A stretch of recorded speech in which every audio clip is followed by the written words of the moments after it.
R. On the morning of December 7th, 1941, 28 American admirals stood in line to command the Pacific Fleet. Franklin Roosevelt passed over every single one of them. The man he chose was a 56-year-old submarine officer who had once been court-martialed for running his first ship aground. He was sitting at his breakfast table in Washington that morning, 2,000 miles from a harbor that was already burning. He did not know it yet, but in 9 days, the president would hand him the worst job in America. His name was Chester Nimitz, and this is the story of how a man with a conviction in his file was chosen to save the United States Navy from the worst military disaster in its history. The house was quiet that Sunday morning. It stood on a residential street not far from the Naval Observatory in Washington, the kind of neighborhood where senior officers of the United States Navy lived their quiet lives between assignments. The trees along the street were bare. The December sun was thin. A man in shirt sleeves sat at a small breakfast table near the kitchen window. He was 56 years old, Rear Admiral, 2 stars. His hair had gone silver at the temples years ago, and his eyes, blue and level, carried the tired patience of a man who had spent 40 years signing papers other men would never read. Across the table sat his wife, Catherine. They had been married since 1913, 28 years. She poured him coffee from a heavy silver pot, and neither of them spoke because on Sunday mornings, they did not need to. The radio was on in the next room, playing quietly the way it always did. At first, the words that came through the wall did not seem to belong to any world he recognized. A voice, an announcer's voice, breaking into whatever program had been running before. Something about Hawaii, something about aircraft. The words came in fragments, disconnected, as if the man reading them was reading them for the first time himself. Nimitz set the coffee cup down. He did not move. Catherine looked at it. She said his name once, quietly. He did not answer.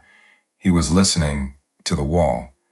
The announcer was saying that the naval base at Pearl Harbor had been attacked, that the attack was still ongoing, that there were casualties, though no numbers yet, that the president would address the nation. Nimitz stood up slowly. He walked into the sitting room without a word. He stopped in front of the radio and stood there in his stocking feet, in his white shirt, with his hands hanging at his sides. He did not sit. He did not turn up the volume. He listened. 4,000 miles to the west, the water was on fire. At 7:55 that morning, the first wave of 353 Japanese aircraft had come down out of the clouds above Oahu. Torpedo bombers first, low over the water, so low the pilots could see the faces of American sailors on the decks looking up. At 7:56, the first torpedo struck the USS Oklahoma, then another. Then more, in rapid succession, at least 5 in the first minutes, and more after that. The Oklahoma was a battleship of 30,000 tons, and she rolled onto her side like a wounded animal, slow at first, then faster, then all at once. 429 men went down with her into the black oil and the dark water. Some were trapped in air pockets for days, rescuers with tapping through the hull for a long time after the tapping should have stopped. 200 yards across the harbor, on Battleship Row, the USS Arizona took a single armor-piercing bomb. It fell from 10,000 feet. It punched through the wooden deck, punched through the steel decks below, and it found her forward magazine. The explosion lifted the front of the ship out of the water. 1,177 men died in less than 9 seconds. Most of them never knew what hit them. The fireball rose hundreds of feet into the Hawaiian sky, and burning fuel oil poured out across the harbor, and the men who had been thrown clear by the blast tried to swim through fire, and many of them did not make it. By 9 o'clock in the morning, it was over. 4 battleships lay on the bottom of the harbor. A 5th was beached and burning. 3 more were crippled. 188 American aircraft had been destroyed before they ever left the ground. 2,403 Americans were dead. The most powerful naval base in the Pacific had ceased to exist as a fighting force in less than 2 hours. The man who commanded that fleet was in his office above the harbor when the attack began. His name was Husband Edward Kimmel. He was 59 years old, a career sailor, meticulous, hands-on, a man who read every dispatch himself and slept 4 hours a night when he slept at all. His officer respected him. His officers were exhausted by him. Kimmel watched his fleet die through the window of his office. There is a moment in the historical record that is very quiet. A stray .50 caliber bullet, spent at the end of its long arc, crashed through the glass of his office window and struck Admiral Kimmel in the chest. It did not have the velocity left to kill him.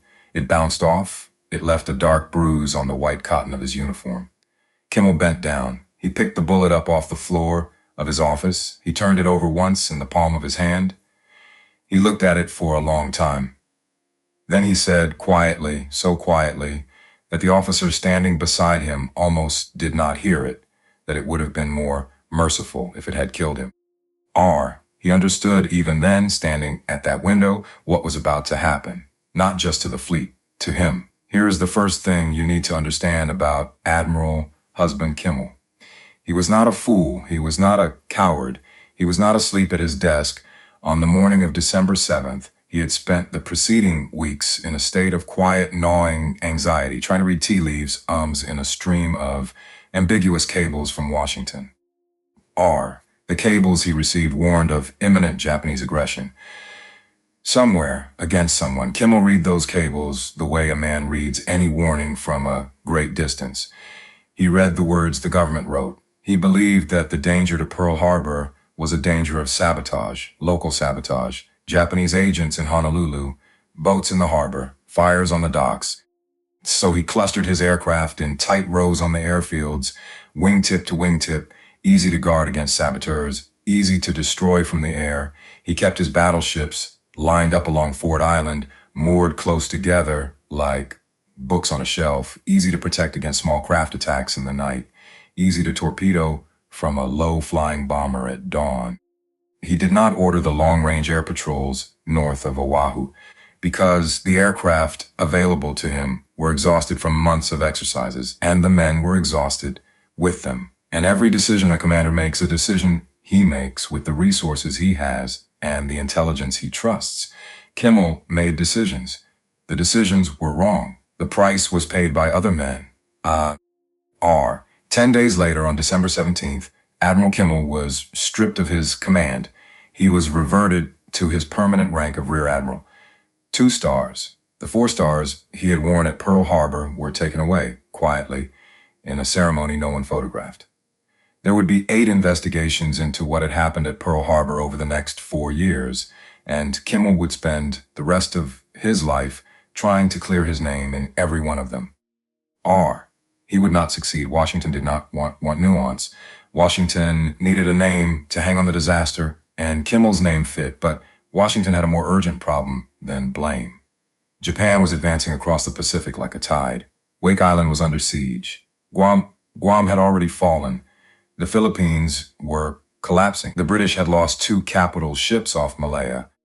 The United States had just lost the Pacific Fleet, and the most important military command in America had no permanent lead. Someone had to be found. Into the vacuum stepped Vice Admiral William Satterley Pye, 61 years old. A steady officer, a competent officer, a man whose career had been built on caution and correct paperwork. He took temporary command of the ruined fleet. His first major decision would define him. 250 miles across the Pacific, on the atoll of Wake Island, a garrison of 449 United States Marines, together with a small hundred civilian construction contractors, had been holding out for 2 weeks against everything the Japanese Navy could throw at them. They had already turned back 1 invasion attempt. They had sunk 2 Japanese destroyers. They were exhausted. They were running out of ammunition. They were asking in the calm, dry cables that Marines send when they know no one is coming, when they could expect relief. A relief force had been dispatched. The carrier Saratoga was leading it. She was steaming toward Wake at flank speed, with a task force of cruisers, destroyers, and a battalion of fresh Marines aboard. Pi had the maps in front of him. He knew what a fight for Wake could cost. He knew that if the Saratoga were lost, the Pacific Fleet would have 3 carriers left instead of 4. He knew that his career and the country's remaining strength. He recalled the relief force. 200 miles from Wake Island, the Saratoga turned around. Wake Island fell to the Japanese on December 23rd. The Marines and the civilian contractors who had held it for 2 weeks were marched into captivity. Many of them would not come home. Pi would be quietly removed from consideration for permanent command of the Pacific Fleet. His decision was defensible on paper. It was defensible in the war colleges. It was defensible in the calm, dry language of naval strategy. It was not defensible to the men on Wake. The Navy would remember it for the rest of the war. And so the question hung unanswered in the corridors of the Navy Department. Who would take the ruined command? There is a story that has been told about this moment ever since. A story that has entered the folklore of the American Navy. The story is that every senior admiral in the United States fleet refused the job. That the command of the Pacific Fleet had become a poisoned chalice, a graveyard for careers, and that no man in uniform would touch it. The story is not quite true. No one refused, because Roosevelt did not give them the chance to refuse. There were 28 flag officers in the United States Navy, senior to the man Franklin would eventually choose 28 men with more time and grade. 28 men with more prestigious commands on their records, 28 men who, by every conventional measure of naval seniority, stood ahead in line. Roosevelt passed over every one of them, and here is what almost no one at the time understood. He did not pass them over because they were incompetent. He did not pass them over because they had refused. He passed them over because every single one of them had a fingerprint on the disaster. This admiral had signed off on the pre-war deployment of the fleet to Pearl Harbor. That admiral had served as Kimmel's deputy in the weeks before the attack. Another had, years earlier, recommended the policy of concentrating the battle fleet in Hawaii as a deterrent to Japan. Another had approved the war plans that assumed a Japanese attack would come first against the Philippines, not against Hawaii. Every senior name on the list of possible commanders carried somewhere in the record a decision that had contributed to what happened on the morning of December 7th. Roosevelt did not want a commander who would have to defend himself. He wanted a commander whose hands were clean. He wanted a man without fingerprints. The name that kept surfacing in the quiet meetings of that December was not a name most Americans knew. Chester William Nimitz, 56 years old. Rear Admiral, 2 stars. He ran the Bureau of Navigation, which, despite its name, was not a department of navigation. It was the personnel office of the entire United States Navy. Nimitz decided where officers were stationed. He approved promotions. He moved names around a board day after day in a quiet building in Washington, while other men commanded ships at sea. He was not a surface warfare hero. He had never commanded a carrier task force. He had never led a battle squadron in combat. He had never even served afloat in a senior fleet command in wartime. He was a submarine officer, a diesel engineer. A Texan from a small town in the hill country called Fredericksburg, 400 miles from the nearest ocean, where his grandfather, a former German sea captain named Charles Henry Nimitz, had built a hotel shaped like the prow of a ship because he missed the sea he would never see again. By almost every conventional measure of the United States Navy in 1941, Chester Nimitz was the wrong man for the job. But there was something Roosevelt saw in him that the rest of the Navy did not. Here is a fact that almost no one knew. In January of 1941, 11 months before the attack on Pearl Harbor, Franklin Roosevelt had quietly offered Chester Nimitz the command of the Pacific Fleet. Nimitz turned it down. He told the president that he was too junior, that the men senior to him would resent the leapfrog promotion. that a decision like that would damage morale in the officer corps for years to come. He thanked the president for the confidence. He asked to be considered some other time for some other command. He went back to his desk in the Bureau of Navigation. He kept signing personnel papers. It was a decision that 11 months later looked less like humility and more like something else entirely. Because if Nimitz had said yes in January of 1941, then on the morning of December 7th, it would have been his fleet sitting at Pearl Harbor, his battleships on the bottom of the harbor, his name on the cables now flooding into Washington, his career, like Kimmel's, finished before it had truly begun. Instead, on the morning of December 7th, Chester Nimitz was at home with his wife in Washington, 2,000 miles from the disaster, by chance, by humility, by some quiet refusal 11 months earlier that had, without his knowing it at the time, protected him from the wreckage he was now going to be asked to command. There is one more thing about Chester Nimitz that must be told before the story goes forward. One detail in his record that, had it become known in the newspapers of December 1941, would have ended any chance he had of leading the United States Navy through the most dangerous war in its history.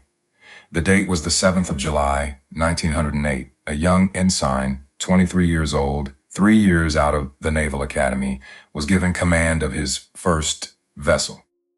She was the USS Decatur, a small destroyer of the Asiatic Fleet, stationed in the Philippines. It was his first command. He had never commanded a ship before. 2 months into that command, on a warm July night in the harbor of Batangas in the Philippine Islands, the young ensign ran the Decatur aground on a mudbank. He was court-martialed. He was found guilty of neglect of duty. He received a letter of reprimand. The lightest possible punishment for a court-martial conviction.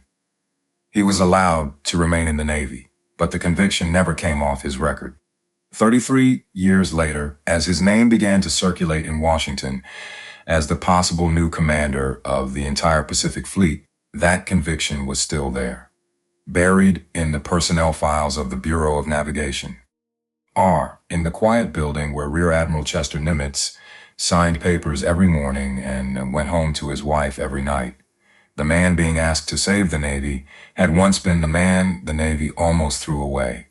The war was 9 days old. The country was still counting the dead. And in a quiet office in the Navy Department, on the morning of December 17th, 1941, the Secretary of the Navy sat down at his desk and asked for Rear Admiral Chester W. Nimitz to be sent for. The corridor was full of men moving fast. They wore blue uniforms, and their shoes struck the polished floor of the Navy Department in a rhythm that had not existed 9 days earlier. They carried folders under their arms. They spoke to each other in short sentences. Some of them had not slept in 2 days. Through the middle of that corridor, one man walked slowly. He was 56 years old. He wore the plain blue service uniform of a rear admiral, 2 stars on each shoulder. His hair was silver at the temples. His shoes made almost no sound on the floor. He was Chester William Nimitz, and he had just been summoned to the office of the Secretary of the Navy. He did not know yet what the summons was for. He suspected. The door to the Secretary's office stood open at the end of the corridor. Nimitz reached it. He paused for one breath in the doorway. He removed his cap. He stepped inside. Frank Knox was standing behind his desk. Knox was 67 years old, a large man with a square face and a heavy jaw. Once long ago, he had ridden with Theodore Roosevelt up San Juan Hill in Cuba, a rough rider with a cavalry saber and a horse and a young man's certainty about war. He had spent the years since becoming a newspaper publisher in Chicago. He was a Republican. Franklin Roosevelt had put him in the cabinet to give the administration bipartisan cover for the war everyone had known was coming. 10 days earlier, Knox had flown to Hawaii and walked through the wreckage of Pearl Harbor himself. He had seen bodies still being pulled from the oil. He had stood in the burned hangars at Hickam Field until his shoes turned black with soot. He had come home a different man. Knox looked up from his desk as Nimitz entered. He did not smile. Frank Knox was not, on that morning, a man who smiled. He did not ease into it. "The Pacific Fleet needs a new commander," he said. "The president has chosen you. The appointment is effective immediately." Nimitz stood very still. He was 56 years old. He had spent his entire career being passed over for the dramatic commands, the celebrated billets, the appointments everyone in the Navy knew about. He had built submarines. He had trained engineers. He had signed personnel papers in a quiet building. He had turned down this exact job 11 months earlier because he had believed himself unready. Now there was no one else. He looked at Knox for a long moment. He asked one question. He asked when he should leave. The train pulled out of Union Station at 5 o'clock in the afternoon on December 19, 1941. Chester Nimitz was not wearing a uniform. The president had ordered him to travel in civilian clothes. The country was still in shock. The newspapers were hunting for someone to write about, someone to celebrate, someone to give the American public a face to hang their hope on. Roosevelt did not want that face announced from a railway platform in Washington to a crowd of reporters and photographers. He wanted Nimitz to arrive at Pearl Harbor the way a doctor arrives at a bedside, quietly, without warning, before anyone had time to argue. So Nimitz boarded the train in a gray suit and a dark hat. He carried a small leather suitcase in his right hand. Catherine had packed it for him the night before. She had folded his shirts the way she had folded them for 30 years. She had put his shaving kit in the same corner she always put it. Neither of them had spoken very much while she packed. She saw him off at the station. She did not cry.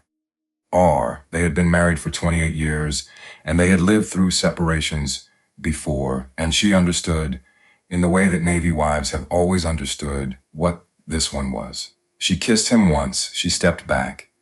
He touched the brim of his hat. The train moved. She stood on the platform until she could no longer see it, and then she went home. 4 days the journey by rail would take. 4 days across a country that had just learned what war meant. 4 days of watching town. Small towns with flags on their post offices, larger towns with recruiting posters already going up in the windows of drugstores. 4 days of eating meals in the dining car with strangers who did not know who he was. He read dispatches at every stop. The news got worse with every mile. Back in Washington, behind him, the men who did not believe in him were already at work. There was one man in particular. Admiral Ernest Joseph King was 62 years old. Within days, Roosevelt would appoint him Commander-in-Chief of the United States Fleet, the senior operational post in the American Navy. King was tall. He was severe. He was famously without humor. He drank. He did not forgive. The men who served under him used to say that he shaved it with a blowtorch, and it was a joke, but only in the sense that the men who told it were not smiling. King had spent the previous week making a quiet study of Chester Nimitz. He had read Nimitz's record. He had reached a quiet verdict.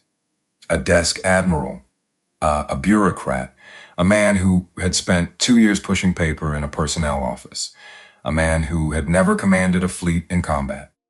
The man Roosevelt had chosen to lead the United States Navy against the most aggressive military power in Asia was, in Ernest King's private estimation, a clerk. He did not say this to his own staff and to the admirals who passed through his office in the quiet way senior officers say things. It would take more than a year for King to change his mind. Some historians believe he never fully did. This is what Chester Nimitz was traveling toward on that train, not just a ruined fleet, not just a burning harbor. He was traveling toward a chain of command in which his own commander-in-chief believed him to be a mistake. He did not know that yet. He was a personnel officer. He had spent 2 years studying every senior officer in the United States Navy. He knew Ernest King. He had signed the papers on King's own career.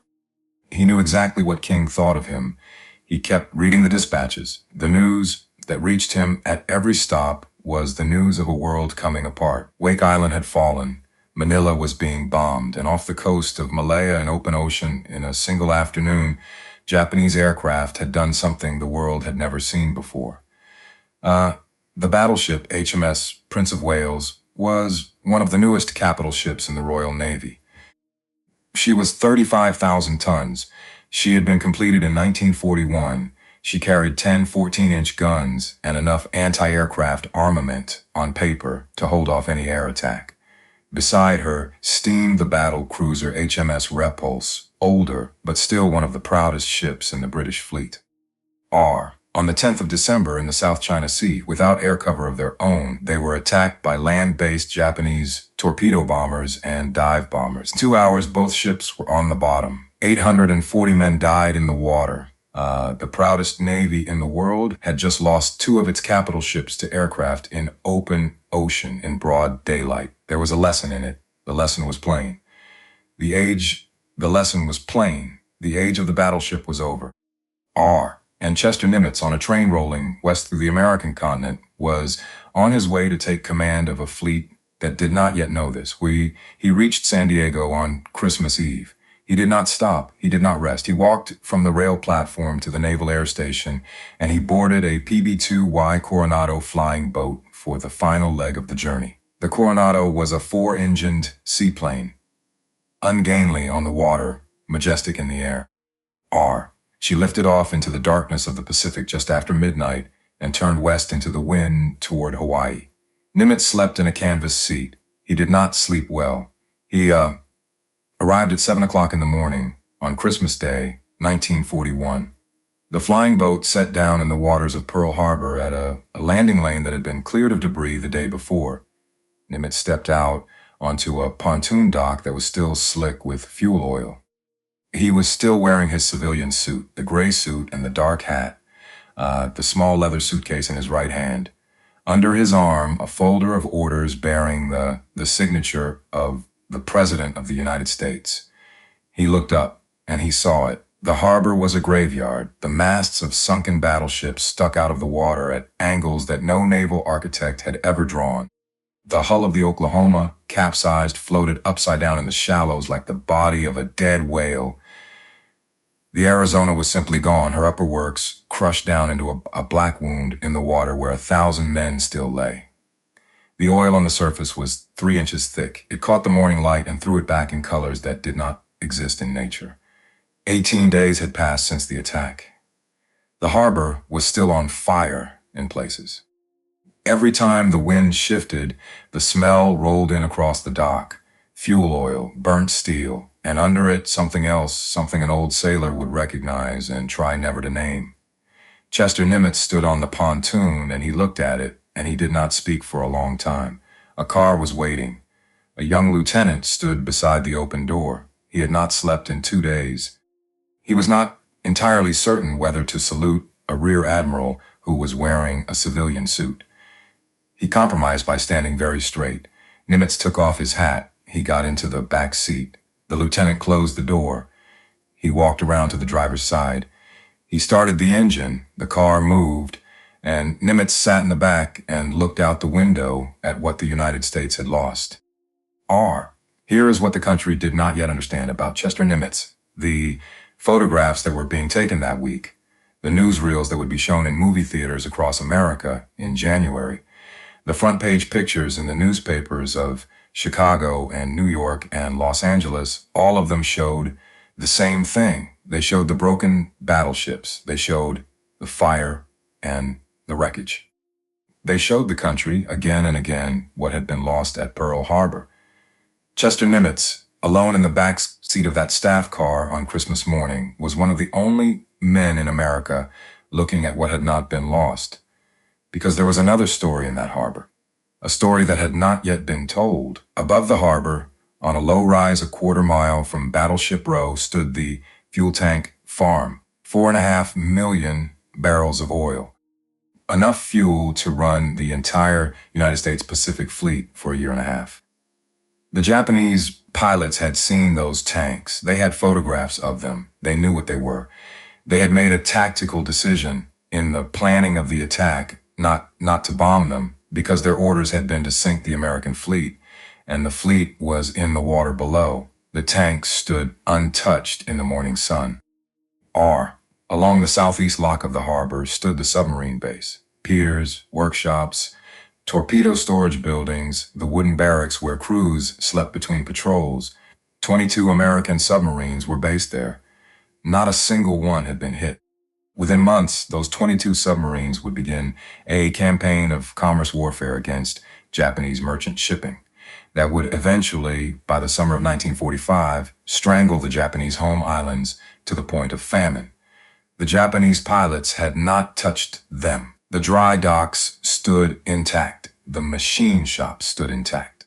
The cranes stood intact. The repair yards, the ammunition depots, the electrical stations, the water plants, the barracks, the fuel piers, all of them stood intact because the Japanese planners had allocated their bombs to the ships, and the ships were on the bottom, and the yards that would raise them and rebuild them and put them back to sea were untouched. And there was one more thing. Every aircraft carrier in the Pacific Fleet, every single one, had been at sea on the morning of December 7th. The Enterprise had been returning from a mission delivering aircraft to Wake Island. The Lexington had been steaming toward Midway. The Saratoga had been on the west coast, taking on a new air group before returning to Hawaii. None of them had been in the harbor when the bombs fell. Not one. The Japanese had sunk an old Navy. They had not touched the new one. This is what Chester Nimitz saw from the backseat of that car on Christmas morning, 1941, while the rest of the country was still counting the dead. 6 days later, on the last day of the year, on December 31st, 1941, they held the change of command ceremony. In any normal time, in any ordinary war, that ceremony would have taken place on the deck of a battleship. The flagship of the Pacific Fleet, the largest, proudest ship in the harbor, with a Marine Honor Guard and a band playing, and the crew in their whites lining the rails. There were no battleships available, not one. Every capital ship in the harbor was either on the bottom, on her side, or in dry dock leaking oil, so they held the ceremony on the deck of a submarine. Her name was the USS Grayling. Hull number SS U-209, 1,400 tons. She was small, low, narrow in the water, painted the dull black of the submarine service. A cold December rain was blowing across her hull as the crew came to attention on the wet steel of the forward deck. The new commander climbed the ladder onto the conning tower. He turned to face them. He was now Admiral Chester W. Nimitz, 4 stars effective immediately by order of the President. Commander-in-Chief, Pacific Fleet. He read his orders aloud. He read them in a flat, quiet voice, the way he read everything, without embellishment, without emphasis, without the kind of rhetorical flourishes that men use when they want to be remembered. He did not give a speech. He did not promise vengeance. He did not tell the crew of the Grayling that they would fight their way back to Tokyo Bay. He saluted the men. He climbed down. The ceremony was over in 7 minutes. A submarine officer taking command of a battleship navy from the deck of a submarine, because the battleships were at the bottom of the harbor. It would become one of the most quietly devastating photographs of the entire Pacific War. His first command decision, made within hours of taking the colors, would shock Washington. The staff officers who had served under Kimmel were still at their desks at Pearl Harbor. They had not been sent home. They had not been relieved. They had spent the past 3 weeks in a kind of professional purgatory, expecting at any moment the order that would send them off the island in disgrace. 2 of them, in particular, had already packed their bags. The first was Captain Edwin Layton. He was 38 years old, the Pacific Fleet intelligence officer. He was a Japanese linguist. He had served for nearly 2 years as assistant naval attaché in Tokyo before the war.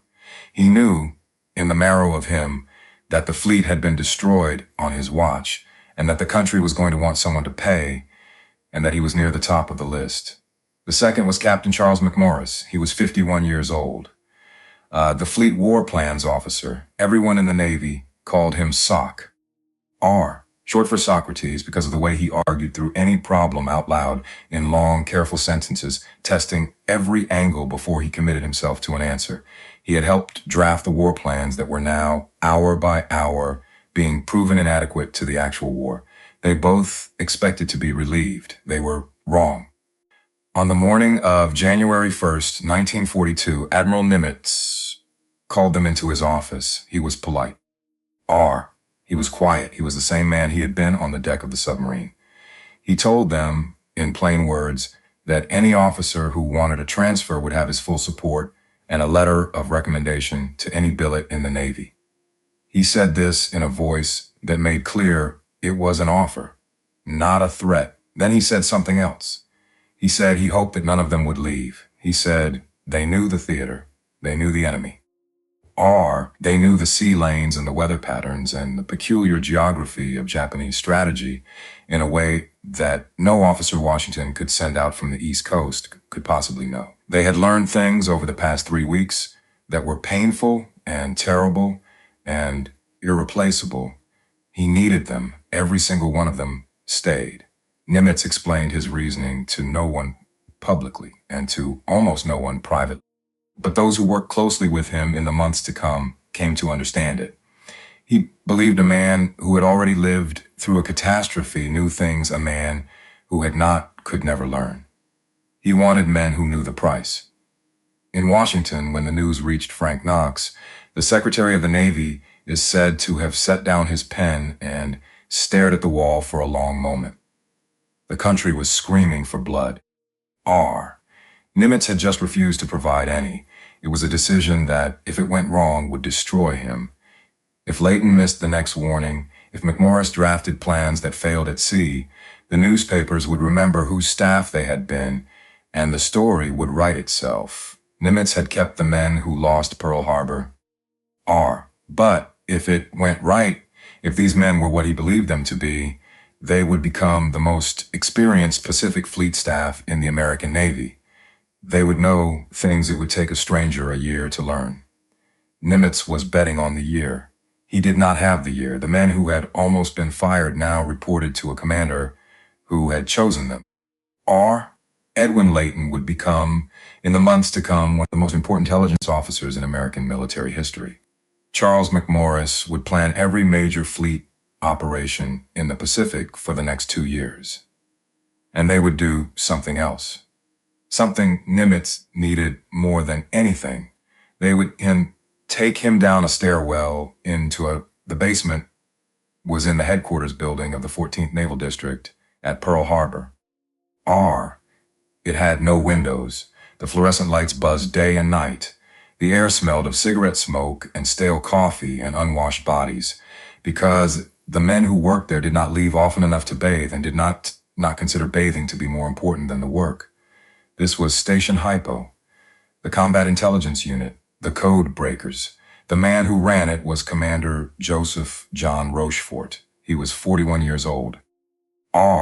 He was one of the strangest officers in the United States Navy. He worked in a red velvet smoking jacket that he had bought years earlier at a going-out-of-business sale in San Francisco, and he wore it over his uniform shirt because the basement was cold and the jacket was warm, and he did not care what anyone thought. He wore carpet slippers because his feet hurt and his shoes were too tight to work in for 18 hours at a stretch.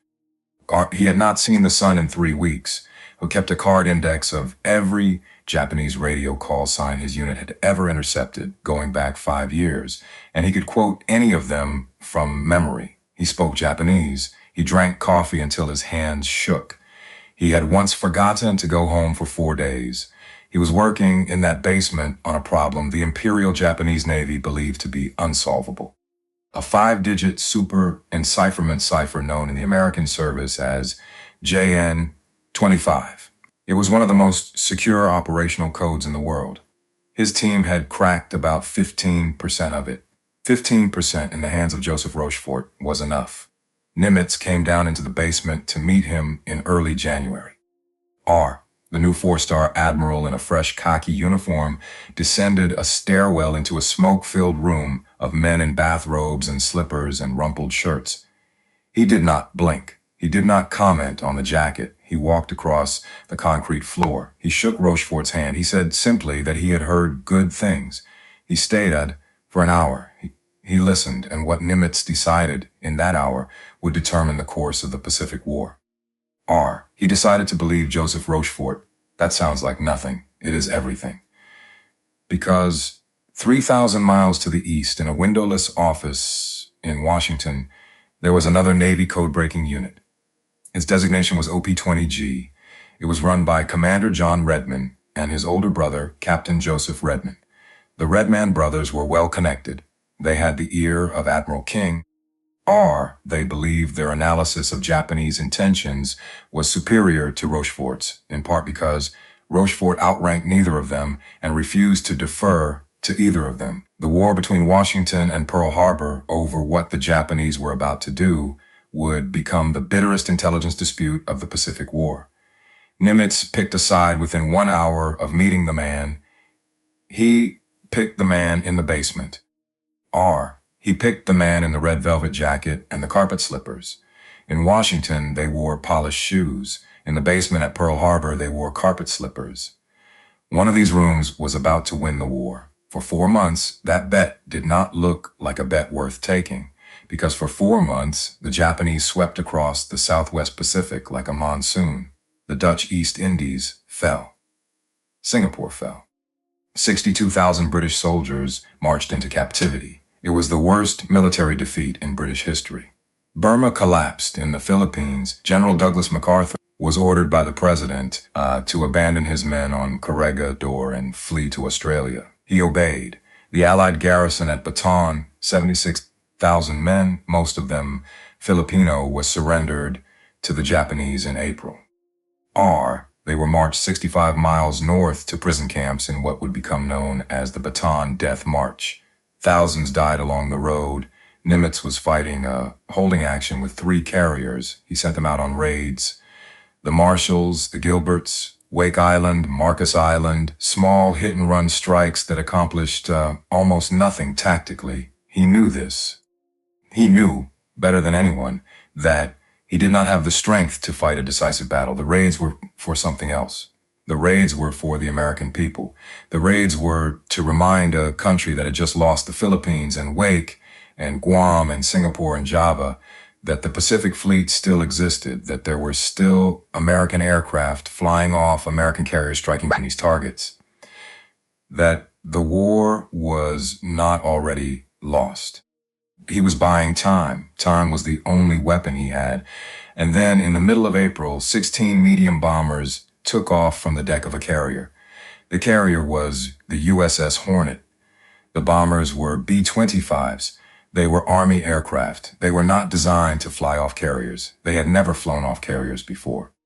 Their commander was a small, quiet Army lieutenant colonel named James Doolittle, who had been a stunt pilot in the 1920s and now, at 45 years old, was leading the first American attack on the Japanese home islands. The material damage was minimal. The bombers dropped their loads on Tokyo and 3 other cities. They flew on toward China. Most of them crashed. Most of their crews survived and were smuggled out by Chinese peasants at enormous cost. The psychological damage to the Japanese high command was enormous. For the first time in Japanese history, an enemy had struck the home islands. The man who had planned the attack on Pearl Harbor, Admiral Isoroku Yamamoto, made a decision. Yamamoto was 57 years old. He was a graduate of Harvard. He had spent 2 years as a naval attaché in Washington in the 1920s, and he understood the industrial capacity of the United States better than any other officer in the Japanese Navy. He had told the Japanese cabinet before the war that he could give them 6 months of victory. After that, he had said he could promise nothing. The Doolittle raid told him his 6 months were up. He decided that the American carriers had to be destroyed before they could strike Tokyo a second time. And he decided he could draw them out into a decisive battle by threatening a target he knew they could not afford to lose. That target was Midway. Before Yamamoto could set his ambush, the 2 navies collided in an accident. In early May, in the Coral Sea south of New Guinea, 2 of Nimitz's carriers, the Yorktown and the Lexington, ran into a Japanese task force covering an invasion of Port Moresby. The 2 fleets never saw each other. It was the first naval battle in the history of the world fought entirely by aircraft. The pilots flew off. They found the enemy. They attacked. They flew home. The sailors on the decks never laid eyes on the ships they were fighting. The Lexington was hit by 2 torpedoes and 3 bombs. Her aviation fuel lines ruptured. Vapor filled her compartments. Hours after the attack, when her crew believed the danger had passed, a spark from a running generator ignited the vapor. She exploded from the inside. She was scuttled that evening. 216 of her crew died. The Yorktown was hit by a single Japanese 250-kilogram bomb. It penetrated her flight deck and exploded deep in her hull. Fires broke out below decks. 66 of her men were killed. She limped back to Pearl Harbor on the 27th of May, trailing a stripe of oil across 1,000 miles of Pacific. The shipyard inspectors came aboard her in dry dock. They walked her decks. They climbed down into her broken interior. They looked at the buckled bulkheads and the fire-scared compartments and the twisted steel where the bomb had exploded. They came back to Nimitz's office with a report. 3 months, they said. 90 days at full effort. The Yorktown could not be made battle-ready in less than that. Nimitz read the report. He did not argue. He put on his khaki uniform. He walked down to the dry dock himself. He walked the same decks the inspectors had walked. He stood in the burned interior. He looked at the same buckled steel. He turned to the chief of the shipyard. He said, "We need her in 3 days."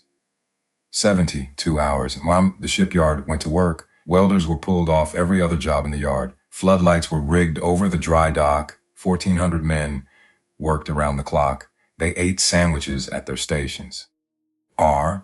They slept on the deck plates when they slept at all, and mostly they did not sleep.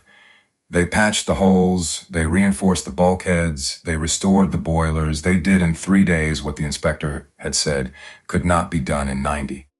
On the morning of May 30th, the USS Yorktown sailed out of Pearl Harbor under her own power, trailing a stripe of welders' sparks down her flank, on her way to a battle that Washington still did not believe was going to happen, because Washington still did not believe Joseph Rochefort. The Redmond brothers in Washington had made their formal report to Admiral King. Their analysis of the intercepts, they said, indicated that the next Japanese offensive would be against the American West Coast, or possibly the Aleutian Islands off Alaska, or possibly they conceded Hawaii itself for a second time. They were quite certain, however, that it would not be Midway. Rochefort and his team in the basement at Pearl Harbor had intercepted dozens of references in decoded fragments of Japanese naval traffic to a target the Japanese called by the 2-letter designator AF. Rochefort believed AF was Midway. Washington said it was not, so Rochefort set a trap. He sent secure instructions to the American garrison at Midway by undersea cable, which the Japanese could not intercept. He told the garrison to transmit in plain, uncoded language on an open radio frequency that the freshwater distillation plant on the island had broken down. The message went out. He waited. 48 hours later, a Japanese naval intercept station in the Marshall Islands transmitted a coded message back to Tokyo. Station Hypo intercepted it. Rochefort's team decrypted the portion they could read. The message reported that AF was short of fresh water. F was Midway. Rochefort took the decoded intercept to Nimitz. Nimitz read it in silence. He looked up. He asked Rochefort how confident he was. Rochefort told him that he would stake his career on it. Nimitz told him quietly that they were both already staking their careers on it. And then he gave the order: every available carrier, every escort, every aircraft, every submarine, every ship that could steam, all of it would position itself northeast of Midway in ambush and wait for the Japanese fleet to come to them. There was one problem. The man who was supposed to command the carrier task force was Vice Admiral William Halsey. He was 59 years old, the most aggressive carrier officer in the United States Navy. His task force had been raiding across the Pacific for months. He was Nimitz's chosen commander for the decisive battle. Halsey returned to Pearl Harbor on the 26th of May, the day before the Yorktown limped in. He did not go to his headquarters. He went straight to the Naval Hospital. He had developed a severe general dermatitis, a skin condition brought on by months of unbroken combat command, weeks at sea, poor sleep, and the accumulated stress of running a fleet against an enemy that never rested. His skin was covered in welts. He could not sleep. He could not eat. He could barely stand upright in his own uniform. The doctors ordered him to bed for at least a month. He would not fight at Midway. He would not command the battle Nimitz had bet everything on. In the hospital, in great pain, Halsey asked for Nimitz to come and see him. When Nimitz arrived at the bedside, Halsey said, through cracked lips, "Take Spruance," he said it once. He said it clearly. Rear Admiral Raymond Ames Spruance was 55 years old. He commanded Halsey's cruiser screen. He had never commanded an aircraft carrier in his life. He had never run a carrier air group. He was a surface warfare officer, quiet, thin, intellectually cold, the exact opposite of Halsey in every visible way. He was the man Halsey, from a hospital bed covered in welts, trusted with the most important naval engagement of the war. Nimitz agreed on the spot. In the days that followed, as the Pacific Fleet steamed toward its rendezvous point, northeast of Midway, 3 men carried the weight of the United States Navy on their shoulders. Chester Nimitz, who had bet his career on a codebreaker in a basement. Joseph Rochefort, who had bet his career on the difference between 2 letters in a Japanese codebook. And Raymond Spruance, who had bet his career on a job he had never done before, given to him by a friend in a hospital gown. Yamamoto's fleet was already at sea. He had 4 fleet carriers, 7 battleships, 248 aircraft, 20,000 men. He believed the Americans had, at most, 2 carriers operational in the entire Pacific. He was wrong, because Chester Nimitz had 3. Some of the young men who would fly off the decks of those 3 carriers the next morning were 19 years old. 20, 21. They had grown up during the Depression. They had worked their fathers' farms in Iowa and Kansas and Ohio and Pennsylvania. They had never been more than 100 miles from home before the Navy sent them to Hawaii. In the morning, they would take off from a wooden deck in the middle of the Pacific, and many of them would not come back. The night before the battle was very quiet. The American carriers steamed in formation under a starless sky 200 miles northeast of Midway. The crews had been told what was coming. They had been told the Japanese had 4 carriers and the Americans had 3. They had been told that everything that had been done and everything that could be done depended on the next 48 hours. In his cabin aboard the USS Enterprise, Raymond Spruance slept 4 hours. The man who was supposed to be in that cabin was in a hospital bed in Hawaii, covered in welts, unable to sleep. The man who had put Spruance in that cabin was at his headquarters at Pearl Harbor, 3,000 miles away. He was waiting for word dawn was coming. Dawn came at 4 o'clock in the morning on the 4th of June, 1942. Raymond Spruance woke in the cabin of the USS Enterprise. He had slept 4 hours, the kind for Sasku. He was 55 years old. He was a thin man, quiet, careful in his movements, the kind of officer who did not raise his voice because he had never needed to. He put on his uniform in the small mirror above the sink. He looked at himself in it for one long moment. He was about to command a battle he had never trained for. He walked out onto the flag bridge in the darkness before dawn. The wind was cold and steady out of the northeast. The Pacific was black and moving. Somewhere out there, 200 miles to the southwest, Yamamoto's 4 carriers were coming. Somewhere out there, the American search planes were already in the air. At 5:34 in the morning, a PBY Catalina flying boat on patrol northwest of Midway broke radio silence. 2 words came through the headphones. Many planes. A second message followed, minutes later in the same flat voice. 2 carriers. Then a third, course 135. Yamamoto's fleet had been found. Spruance stood on the flag bridge and read the messages as they came in. He did not speak for a long time. Then he turned to his chief of staff. He gave the order, launch everything. Every torpedo bomber the Enterprise could put in the air, every dive bomber, every fighter. The Hornet, 40 miles to the west, would launch alongside her. The Yorktown, 80 miles north, would hold her aircraft in reserve for a second wave because the shipyard at Pearl had patched her together in 72 hours, and no one, not even the men who had welded her back together, entirely trusted her. At 6:30 in the morning, the Japanese strike hit the island of Midway. The Marine garrison defended the runway with anti-aircraft fire. The American fighter pilots, flying no business, being in a war with Japanese Zeros, went up to meet the incoming bombers. 25 Marine fighters took off, 15 were shot down. Only a handful of the survivors would ever fly again. The Japanese carriers, having struck the island, began to recover their aircraft to prepare a second strike. This was the moment. This was the window.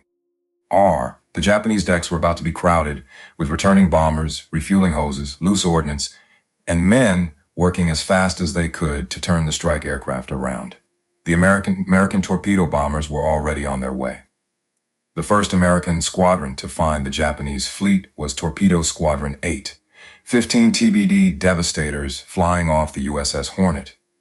The Devastator was an aircraft that should not have been at Midway. It had first flown in 1935. It was slow. It was lightly armed. Its torpedoes were unreliable, and everyone in the Navy knew it, though no one in Washington would say it out loud. The squadron's commander was Lieutenant Commander John Waldron. He was 42 years old. He was part Lakota Sioux on his mother's side. He was a fierce, plain-spoken man from South Dakota who did not use 10 words when 3 would do. The night before the battle, Waldron had gathered his pilots in the ready room aboard the Hornet. He had told them the truth. He had told them that some of them were not coming back. He had told them to do their best anyway. He had written a letter to his wife that same night, and he had left it on his bunk in an envelope for the ship's chaplain in case the letter was needed. At dawn, when Torpedo 8 launched from the deck of the Hornet, Waldron flew his squadron toward the enemy on dead reckoning. The Hornet's navigation officer had given him one course. Waldron had believed the course was wrong. He had turned his squadron on a different heading, one he had worked out in his own head, and he had led them there. He was right about the course. He was also right about what would happen when they got there. The Japanese Combat Air Patrol saw them coming from a long way off. Zeros dove down out of the sun and tore Torpedo Squadron 8 apart in less than 15 minutes. The Devastators had no fighter escort. They had no altitude. They had no speed. They flew straight and level at 100 feet above the water, trying to line up torpedo runs on a moving fleet, and the Japanese fighters shot them down one after another. All 15 aircraft were destroyed. Of the 30 men in those planes, 29 died in the water. Somewhere in America that summer, a Western Union boy would ride a bicycle up a dirt road in South Dakota, and Waldron's wife would open the door of the farmhouse, and she would see the boy standing on the porch with the envelope in his hand, and she would know. The one man who survived was Ensign George Gay. He was 25 years old. His torpedo bomber was shot down in the last moments of the attack. He crashed into the sea a few hundred yards from a Japanese aircraft carrier.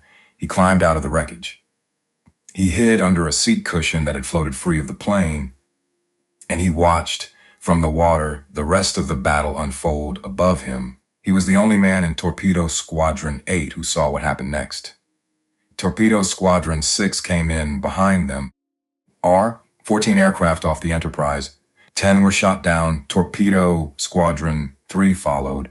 12 aircraft off the Yorktown, 10 were shot down. In less than an hour, the American torpedo bomber force at Midway had been almost completely annihilated. 41 aircraft launched, 34 destroyed. Not a single American torpedo had found its target. Not one.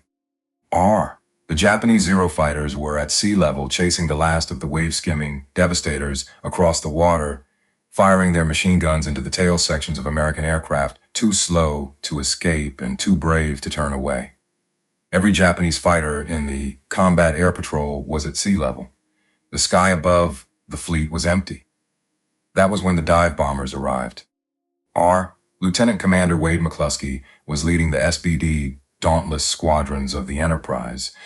He was 39 years old. He had been in the air for more than 3 hours. He was almost at the edge of his fuel range. He had not found the Japanese fleet. He was, in fact, about to give the order to turn for home. His pilots were watching their fuel gauges. Some of them were going to have to ditch in the Pacific either way. McCluskey knew it.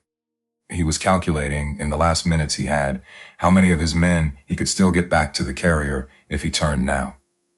Then, 20,000 feet below him, he saw something. A single Japanese destroyer. She was running northeast at flank speed, alone, kicking up a long white wake in the blue Pacific. A destroyer alone at flank speed did not make sense. A destroyer alone at flank speed was going somewhere. McCluskey guessed she was racing to rejoin the main fleet.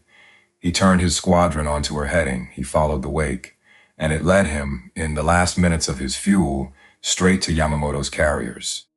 At almost the exact same moment, by something that men who lived through that day would later call providence, and men who studied it afterward would call coincidence. The dive bombers of Lieutenant Commander Maxwell Leslie were arriving from the opposite direction. Leslie was 39 years old. Yorktown Air Group. He had come in from the north. McCluskey was coming in from the southwest. Two American squadrons of dauntless dive bombers converging on the Japanese fleet from two different directions at exactly the moment when the entire Japanese combat air patrol was at sea level chasing torpedo bombers, and the carrier decks below were crowded with fueled aircraft, loose bombs, and open fuel lines. Between 10:22 and 10:31 in the morning, Pacific wartime, the war in the Pacific changed forever. McCluskey pushed over first. He came down out of the sun at 12,000 feet in a 70-degree dive. The wind screamed past the canopy. The airframe of the Dauntless shook. He held the plane steady. He picked his target. He released his bomb at 1,500 feet. The bomb fell for 4 seconds. It struck the flight deck of the Japanese carrier Kaga. Behind him, the rest of his squadron came down in sequence. Bomb after bomb. Direct hit after direct hit. The Kaga's flight deck erupted. Her hangar deck, filled with fueled and armed aircraft waiting to take off, ignited from the inside. Within minutes, she was a torch 1,000 feet long. Hundreds of her crew were killed in the first explosions. Hundreds more were trapped below decks as the fires spread. She would burn for hours before she sank. To the north, at almost the same instant, Maxwell Leslie's Yorktown squadron pulverized the carrier Soryu. 3 direct hits. She burned from stem to stern, and a young lieutenant named Richard Best, 32 years old, flying with McCluskey's squadron, made a decision that changed the shape of the battle. Best saw that most of the Enterprise dive bombers had already committed to attacking the Kaga. He also saw a second Japanese carrier, less than a mile away, still untouched. Her name was the Akagi. She was Yamamoto's own flagship, the pride of the Japanese fleet. She had led the attack on Pearl Harbor. Best broke off from the main attack. He climbed. He put himself directly over the Akagi. He came down alone in a vertical dive, followed by 2 wingmen. He released his 1,000-pound bomb at 1,500 feet. The bomb went through the wooden planking of the Akagi's flight deck. It went through the hangar deck below. It found the fueled and armed aircraft on the hangar floor. The Akagi exploded from the inside. 3 Japanese fleet carriers. 3 of the 6 ships that had struck Pearl Harbor 6 months earlier, all of them on fire, all of them dying, in less time than it takes to read this sentence. But there was a 4th Japanese carrier. Her name was Hiryu. She was 20 miles to the north. She was untouched. Her captain saw the smoke rising from the 3 burning carriers. He knew what had happened. He knew what he had to do. He launched everything he had. At noon, Japanese dive bombers found the Yorktown, the same ship that the shipyard at Pearl had patched together in 72 hours. The same ship that should not have been at Midway at all. 3 Japanese bombs struck her flight deck.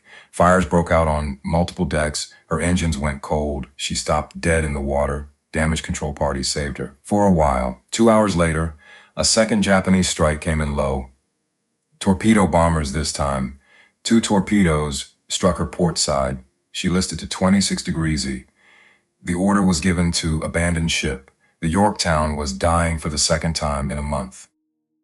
In the late afternoon, the surviving American dive bombers found the Hiryu. They put 4 bombs into her flight deck. She burned through the night. At dawn the next morning, her own crew set the scuttling charges, opened her sea valves, and she went to the bottom of the Pacific with her flag still flying. 4 heavy cruiser Makumas, the heavy cruiser Makuma, 248 aircraft. More than 3,000 Japanese sailors and airmen. Japan would never recover the carriers. But more than that, Japan would never recover the pilots. The men who died at Midway were the most experienced naval aviators in the Japanese Navy. Veterans of China, veterans of Pearl Harbor, men who had been flying combat missions off carriers for 5 years. The Japanese pilot training pipeline was too slow, too rigid, too demanding to replace them in the time the war would give it. From the morning of June 4, 1942, forward, the strategic initiative in the Pacific belonged permanently to the United States. 3,000 miles to the east, in his headquarters at Pearl Harbor, Chester Nimitz read the dispatches as they came in. He did not celebrate, he read them at his desk. He held the paper in his hand. He read the names of the ships that had been sunk. He read the numbers of the aircraft lost. He read, later that day, the first casualty figures. The Yorktown was still afloat on June 6th. She was drifting, salvageable. A skeleton crew had reboarded her, trying to save her, trying to bring her home. On the afternoon of June 6th, a Japanese submarine, the I-168, got through her destroyer screen. She put 2 torpedoes into the Yorktown's side. A third torpedo passed under the Yorktown and struck the destroyer Hammond, which had lashed itself alongside the carrier to provide electrical power for the salvage crews. The Hammond broke in half. She sank in 3 minutes. The Yorktown herself rolled over slowly during the night. She sank at dawn on the 7th of June. The price of Midway on the American side was 1 fleet carrier, 1 destroyer, 150 aircraft, and 307 men. Nimitz wrote a personal message to the families of every officer killed under his command. He wrote some of the names by hand. The country wanted a parade. Nimitz wrote condolence letters. In Washington, the admirals who had called him a desk admiral went quiet. Admiral King sent a single telegram to Pearl Harbor. He congratulated the Pacific Fleet on a complete victory. He did not mention Joseph Rochefort by name. He did not mention the basement. He did not mention the man in the red velvet jacket and the carpet slippers who had spent 3 weeks reading fragments of Japanese naval traffic and had told the United States, in the of Washington's disbelief, exactly where the next battle was going to be fought. 4 months later, the men around King made their move. It was October of 1942. The war had turned. Guadalcanal was being fought. American Marines were dying on Jungle Island no one in Washington had heard of a year earlier. And in the quiet corridors of the Navy Department, the Redmond brothers, the rival cryptanalysts whose analysis had been wrong about Midway, went to Admiral King with a proposal. Naval intelligence, they said, should be centralized. It should be centralized in Washington, under their control. Joseph Rochefort, the man who had identified Midway, the man who had handed the United States the most decisive naval victory since Trafalgar, the man who had bet his career on the difference between 2 letters in a Japanese code book and been right, was quietly relieved of his command at Station Hypo. He was reassigned. He was sent to command a floating dry dock in San Francisco Bay. A floating dry dock for repairing damaged hulls. Nimitz protested in writing, twice. He was overruled both times. King, whose ear the Redmond brothers had, made the final decision. Rochefort accepted the reassignment without complaint. He commanded the dry dock for the rest of the war. He never spoke publicly about what had been done to him. He was recommended for the Distinguished Service Medal in 1942 and again in 1958, and both recommendations were quietly buried somewhere in the basement of the Navy Department. He retired in 1947. He went home to California. He lived for another 29 years. R. He died in 1976 in a small house in Torrance, California, having never received the recognition he had earned in that basement at Pearl Harbor in the first 6 months of 1942. The medal was finally given to his family 10 years after his death. It was presented to them by President Ronald Reagan in 1986. This is what the Pacific War did to some of the men who won it. The war went on for 3 more years. Nimitz commanded every major operation of it: Guadalcanal, Tarawa, Saipan, the Philippine Sea, Leyte Gulf, Iwo Jima, Okinawa. He lost more carriers: the Wasp, the Hornet, the Liscum Bay, the Princeton, the St. Lo. He sent more men to die on more islands than any American commander in history. R. By the end of 1944, his Pacific Fleet was the largest naval force ever assembled by any nation in human history. Over 5,000 ships. More than 20,000 in uniform. 2 million men and women in uniform. He never gave a speech that made the newsreels. He never posed for the cameras. In December of 1944, he was promoted to Fleet Admiral, 5 stars. R, a rank that had been held in the entire history of the United States Navy by only 4 men. He put the 5th star on his collar the same way he had put on the first one 40 years earlier. Without ceremony, without comment, without any indication that anything about the man wearing the uniform had changed, he did not raise his voice. He raised a navy. R, on the morning of the 2nd of September, 1945, a battleship lay at anchor in Tokyo Bay. Her name was the USS Missouri. The Japanese delegation came aboard in formal dress. The instruments of surrender were laid out on a small wooden table covered with green felt. General Douglas MacArthur signed first as Supreme Commander of the Allied Powers. Then it was Nimitz's turn. He stepped forward. He was 60 years old. 5 stars on his collar. He signed for the United States of America. He signed in the same flat, neat hand he had used all his life, the same hand that had signed the personnel papers in the Bureau of Navigation, the same hand that had signed the orders on the deck of the USS Grayling on the last day of 1941, the same hand that had signed the condolence letters to the families of the men who had died at Midway. R, the man who had taken command of the Pacific Fleet on the deck of a submarine, was ending the war on the deck of a battleship because there was no enemy left. In the years after the war, when journalists came to see him, they came expecting certain answers. They came expecting the story of Pearl Harbor to be told in a certain way. They came expecting outrage. R, they came expecting vengeance recollected in tranquility. They came expecting the aging admiral to speak of that Sunday morning as the worst day in the history of the American Navy. Nimitz did not give them that. He told them, in the same quiet voice he had used all his life, that it was a mercy the fleet had been in the harbor on December 7th. The journalist did not always know what to do with the sentence, he explained. R, he told them that if Admiral Kimmel had known the Japanese were coming, if the warnings had been read correctly, if the intelligence had been believed, Kimmel would have done exactly what a competent commander was supposed to do. He would have sailed out to meet them. He would have taken the battleships to sea. And in open water, the American battleships, slower than the Japanese carriers, without air cover of their own, against an enemy that had just proved off Malaya what aircraft could do to a battleship in deep water, would have been found and sunk. They would have been sunk in 2,000 fathoms. The crews, tens of thousands of men, would have drowned. Instead, at Pearl Harbor, the water had been shallow. The men had been rescued. 2,403 had died, which was a terrible number. And each of those numbers was a name. And every one of those names had a family. And Chester Nimitz understood this better than anyone. But 6 of the 8 battleships sunk on the morning of December 7th were eventually raised from the harbor floor, repaired, returned to service. They sailed again. Some of them fought in the Pacific in 1944 and 1945, and some of them, on the morning of the 2nd of September, 1945, were anchored in Tokyo Bay for the surrender.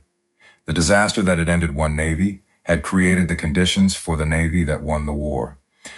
Chester Nimitz, the submarine officer who had taken command of a battleship navy from the deck of a submarine, saw this clearly.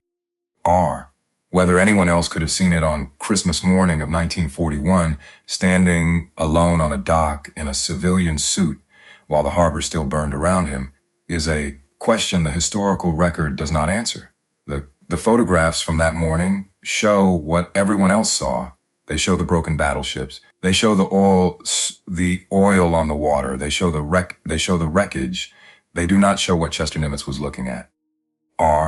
He was looking at the fuel tanks that still stood on the ridge above the harbor. He was looking at the submarine base that had not been touched. He was looking at the dry docks and the machine shops and the cranes that would raise the battleships back up out of the water in the months to come. He was looking at the empty sea in the west and thinking about 3 aircraft carriers that had not been in the harbor that morning.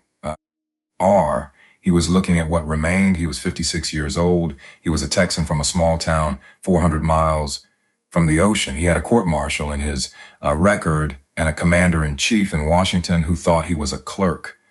And he had just been handed the worst job in America by a president who had passed over 28 more senior men to give it to him.